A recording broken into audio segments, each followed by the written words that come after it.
السلام عليكم ورحمة الله وبركاته. ازيكم حبايبي؟ عاملين ايه؟ يا رب تكونوا بخير. ان شاء الله النهاردة هنعمل مع بعض تمليح الفسيخ. انا جبت من السوق سمك بوري. ما شاء الله كنت جايبة السمك حجمه كبير. السمكة عاملة حوالي 700 جرام وفي 600، مش اقل من كده. هنا بقى مواصفات السمك البوري: بيبقى بقه كده مبطط وعريض، عينه بتبقى بتلمع، وكمان خياشيمه بتبقى لونها وردي، ما تبقاش لونها بني. ده طبعا بيكون طازة وحلو جدا، لكن لو لونه بني ما بيبقاش طازة، ممكن يكون مجمد. فانت خدي بالك وانت بتشتريه، وخدي بالك من الحاجات دي كويس. تعالوا بقى اوريكم ازاي بغسله والطريقة الصح لغسيله. بمسك السمكية كده وبقلبها على راسها، يعني لازم تكون راسها تحت عشان مفيش اي مية تخش جوه بطنها. وبمسك كده افتح الخياشيم وانزل المية الجارية كده واغسل كويس جدا، لان بتبقى فيه رملة وبتبقى فيه بقايا دم مثلا متجمدة. فلازم اشيل كل الكلام ده عشان بعد ان شاء الله ما اجي اخلله ما يبقاش فيه اي بقايا، فلا قدر الله يبوظ مني او كده. بغسل كويس اهو زي ما انتوا شايفين، وبصفيها كده جنبي لحد بقى ايه ما اخلص بقية السمكات. كنت جايبة 3 كيلو. ال3 كيلو عمل 5 سمكات. زي ما قلت لكم الوزن بتاعهم بيتراوح من 550 لحد 700 جرام يعني. ما حبيتش ان انا اجيبه اصغر من كده، علشان لما اجي املحه او اخلله يبقى فيه لحم ويبقى طري كده وزي الزبدة.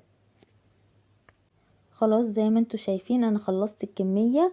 صفيته شوية. هبتدي بقى اوريكم هعمل فيه ايه. هجيب بقى زي مناديل كده، وهبتدي بقى ننشف في السمكة كلها كده من بره. لازم تنشفيها كويس جدا. دي الخطوة اللي بعد الغسيل. وابتدي بقى ان انا افتح الخياشيم كده واروح حاطه المناديل انشف الخياشيم كويس جدا جدا، لان بصوا هوريكم طالع منها ايه. برضو لسه في دم واللون احمر زي ما انتوا شايفين. هنشف بقى كويس كده وهوريكم هعمل ايه تاني.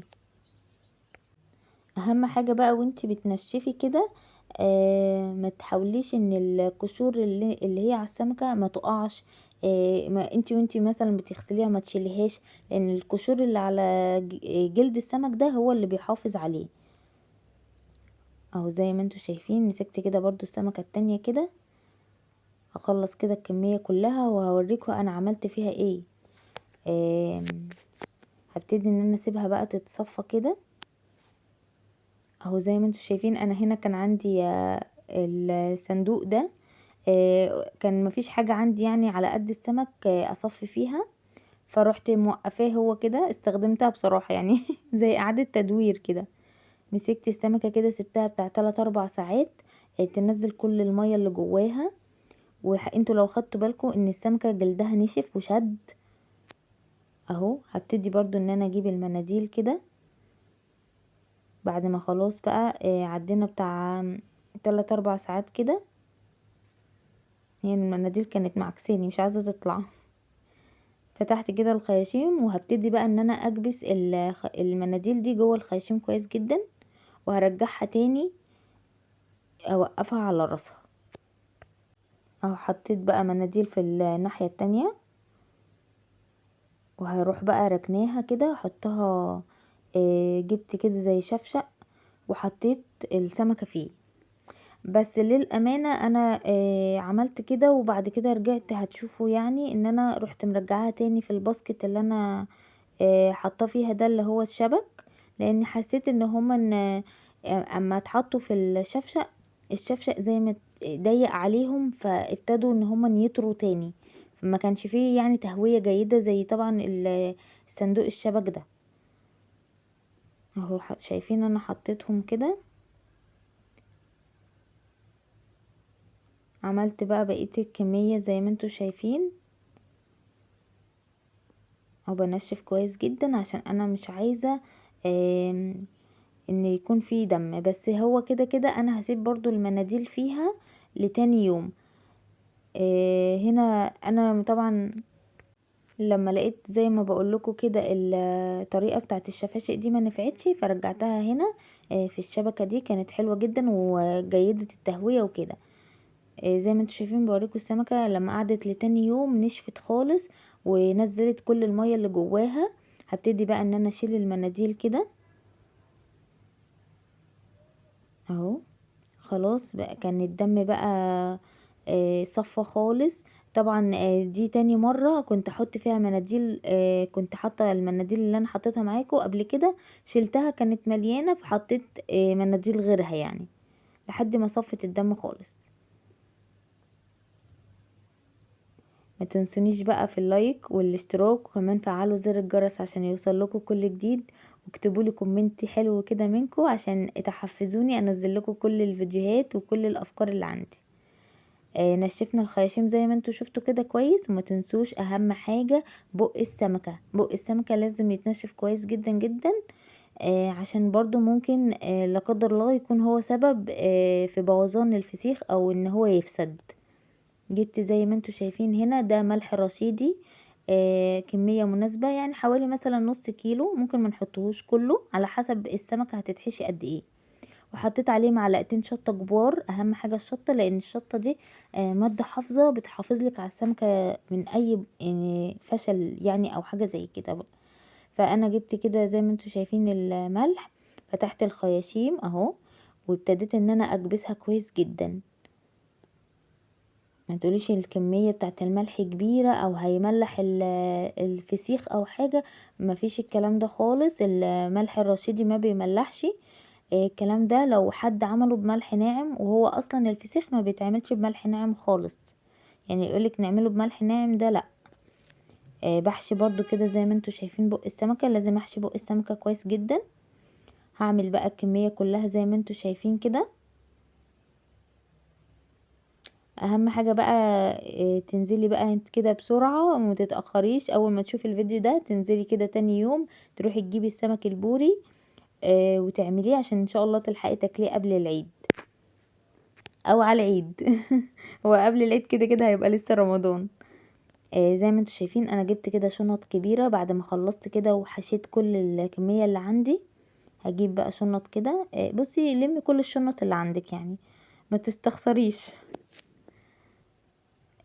هنا بقى هبتدي ان انا ارص السمك بتاعي. واهم حاجة وانا ارصه على ظهره زي ما انتوا شايفين كده عشان طبعا الملح ما يقعش منه.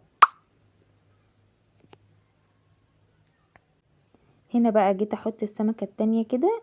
تحطي واحدة يمين وواحدة الناحية التانية شمال، يعني راس الناحية دي والراس التانية الناحية التانية. ما تحطيش كلهم يعني ترصي الرسام كلها مرة واحدة او جنب بعض، لا واحدة كده وواحدة كده. خلاص بعد ما حطيتهم كلهم ابتديت بقى جبت بقية الملح كده، رشيت شوية من فوق شوية حلوين، ما تخافيش مش هيبقى مالح. زي ما انتوا شايفين جبت كده زيت، حطيت بس بتاع حوالي معلقتين كبار. طبعا عشان الخلطة اللي احنا حاطينها الملح والشطة يمسكوا في السمكة كويس جدا. اهم حاجة بقى واهم فعلا خطوة في موضوع ان انت تملحي الفسيخ، لازم وانت بتقفلي الكيس كده ما تخليش فيه نقطة هوا. نقطة الهوا دي برضو من العوامل اللي ممكن تخلي ان الفسيخ يبوظ معاكي. زي ما انتوا شايفين حطيناه في كيس تاني وهنحطه في تالت ورابع زي ما انتي بصي عايزة يعني لحد ما توصلي لكمية كيس حلوة جدا. وبرضو مش هنستكفى بالكياس، هوريكم ايه المرحلة اللي بعد الكياس. شايفين انا حطيته في كام كيس؟ حوالي بتاع 6. تمام كده. اهم حاجة كل كيس بتيجي تقفليه بتطلعي الهوا منه كويس جدا.